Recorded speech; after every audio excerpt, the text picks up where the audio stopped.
What if Galadriel had claimed the One Ring for herself? And in a legendary face-off, who would win? The Dark Lord Sauron or the terrible Queen of Middle-earth? Galadriel is one of the few characters in the Lord of the Rings to be directly tempted by the One Ring. And arguably, she's the most powerful being in Middle-earth, save for Gandalf, to face that temptation head-on. In both Tolkien's books and Peter Jackson's films, we see her wrestle with an overwhelming desire for the ring's power before ultimately refusing it. But what if she hadn't resisted? What if Galadriel had seized the One Ring? And more importantly, could she have defeated Sauron himself? Let's start with Galadriel's own words about what she'd become if she claimed the ring. In place of a dark lord, you would have a queen, not dark, but beautiful and terrible as the morning and the night. Fair as the sea and the sun and the snow upon the mountain, dreadful as the storm and the lightning. Stronger than the foundations of the earth, all shall love me and despair.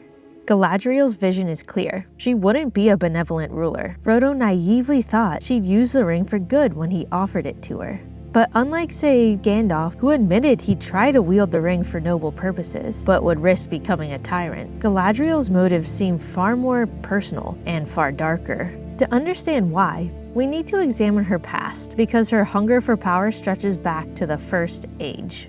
Galadriel wasn't always the serene Lady of Light we meet in the Fellowship of the Ring. Born in Valinor, the paradise of the godlike valor, she was a Noldorian elf of immense ambition. Noldor elves were the greatest in lore, craftsmanship, and warfare, and Galadriel was among their finest. Having learned all she could from the Valar's teachings, she defied their will and joined the Noldor exodus to Middle-earth, driven by her ambition to explore and rule a realm of her own. While many elves, like the greatest craftsman Fëanor and his sons, went to wage war against the Dark Lord Morgoth for stealing his Silmarils, Galadriel's motives were different.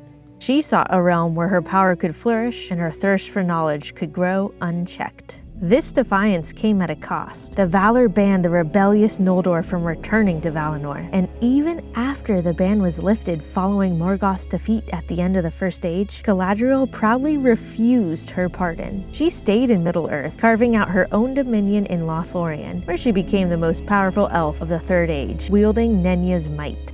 Now that we have a better understanding of Galadriel's motives for claiming the One Ring, how powerful would she become with the One Ring? Clearly, she was no ordinary elf. Tolkien describes her as one of the mightiest elves ever, rivaled only by Fëanor, the legendary craftsman who forged the Silmarils, jewels that captured the light of the two trees in Valinor, the same trees which lit the world before the sun and the moon. Her innate foresight, honed in Valinor, allows her to see into hearts and minds, as seen when she senses darkness in Sauron's disguise as Anatar. Even then, when Sauron still paraded as Anatar early in the Second Age, he saw Galadriel as one of his greatest adversaries. She already wields one of the 3 elven rings called Nenya, the Ring of Water, which enhances her ability to preserve and protect Lothlorien, shrouding it in an eternal, magical splendor.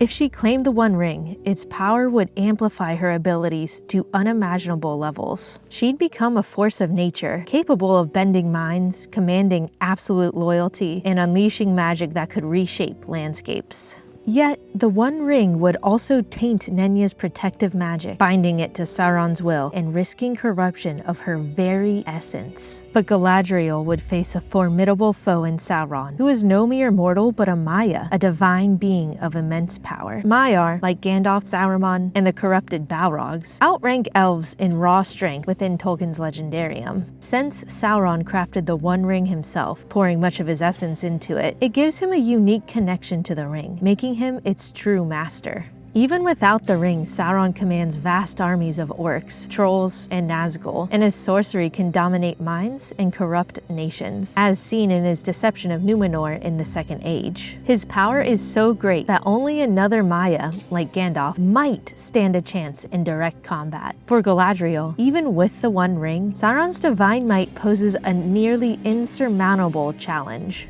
Now that we have an idea of power levels, how would Galadriel defeat Sauron? Tolkien hints in his letters that she'd adopt a strategy like Sauron's own, building a vast empire with loyal generals, massive armies, and fearsome war machines. With the ring's power, she could unite elves, men, and perhaps even dwarves by using her charisma and Nenya's influence to rally Middle-earth against Mordor. Her magic, amplified by the One Ring, could command the wills of others, turning enemies into allies, or sowing fear into Sauron's ranks.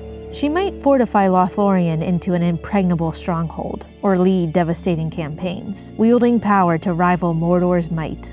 The ring's corruption would likely twist her intentions, transforming her coalition into a tyrannical empire mirroring Sauron's. Her armies, though formidable, would face Sauron's endless hordes and the Nazgul's terror, and the ring's loyalty to its master could undermine her strategy, sowing discord among her forces. And what if it came to a direct, one-on-one showdown? Tolkien writes in one of his letters that a direct confrontation with Sauron was never contemplated. But what if it did? Picture Galadriel, radiant with Nenya and the One Ring, facing Sauron's towering, fiery form. Despite all her power, enhanced by both Nenya and the One Ring, I think Sauron, as the ring's true master, holds the upper hand. And here's why. Rightful ownership is a key theme in Tolkien's Legendarium. The One Ring belongs to Sauron, just as the Palantiri rightfully belong to Aragorn, who outwills Sauron in a duel of wills through the Seeing Stones. The ring, imbued with Sauron's will, would corrupt Galadriel by amplifying her ambition, twisting her goals to serve its master's purpose, and likely betraying her in the heat of battle. Tolkien suggests only Gandalf, another Maya, could hope to face Sauron in single combat with a chance of victory.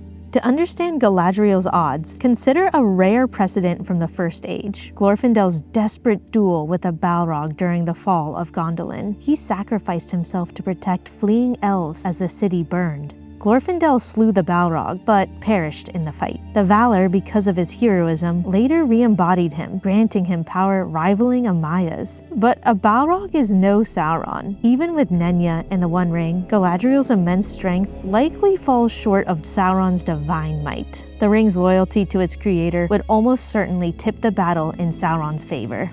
So there you have it. If Galadriel took the ring, she'd ascend as a fearsome queen, likely building a vast empire, demanding absolute loyalty from her subjects. Her reign would be beautiful, but terrifying, a mirror of Sauron's own tyranny. She'd amass armies to rival Mordor's, but in a war of conquest or in a direct duel, Sauron's mastery over the ring would likely ensure his victory. Galadriel's refusal of the ring in Tolkien's tale shows her overcoming her ancient ambition, a testament to her growth and a warning of power's corrupting nature. But what do you think? Could Galadriel have found a way to defeat Sauron?